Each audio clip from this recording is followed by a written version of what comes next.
شروع اللہ کا نام لے کر جو بڑا مہربان نہایت رحم والا ہے۔ الف لام میم، اللہ جو معبود برحق ہے، اس کے سوا کوئی عبادت کے لائق نہیں، زندہ ہے سب کو تھامنے والا۔ اس نے اے نبی تم پر سچی کتاب نازل کی جو پہلی آسمانی کتابوں کی تصدیق کرتی ہے، اور اسی نے تورات اور انجیل نازل کی تھی۔ یہ دو کتابیں اس نے پہلے نازل کی تھیں لوگوں کی ہدایت کے لیے، اور پھر قرآن جو حق اور باطل کو الگ الگ کر دینے والا ہے نازل کیا۔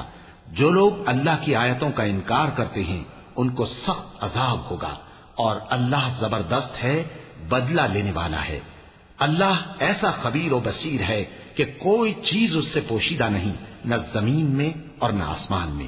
وہی تو ہے جو ماں کے پیٹ میں جیسی چاہتا ہے تمہاری صورتیں بناتا ہے، اس غالب حکمت والے کے سوا کوئی عبادت کے لائق نہیں۔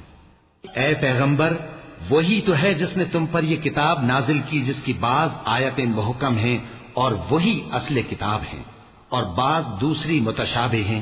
تو جن لوگوں کے دلوں میں کجی ہے وہ متشابہات کا اتباع کرتے ہیں تاکہ فتنہ برپا کریں اور مراد اصلی کا پتہ لگائیں، حالانکہ مراد اصلی اللہ کے سوا کوئی نہیں جانتا۔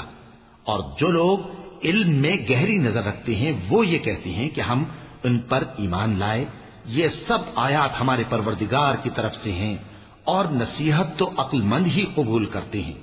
اے پروردگار، جب تو نے ہمیں ہدایت بخشی ہے تو اس کے بعد ہمارے دلوں میں کجی نہ پیدا کر دیجو، اور ہمیں اپنے ہاتھ سے رحمت عطا فرما، تو بڑا عطا فرمانے والا ہے۔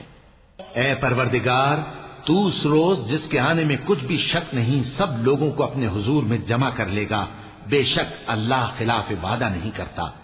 جو لوگ کافر ہوئے اس دن نہ تو ان کا مال ہی اللہ کے عذاب سے ان کو بچا سکے گا اور نہ ان کی اولاد ہی کچھ کام آئے گی، اور یہ لوگ آتش جہنم کا ایندھن ہوں گے۔ ان کا حال بھی فرعونیوں اور ان سے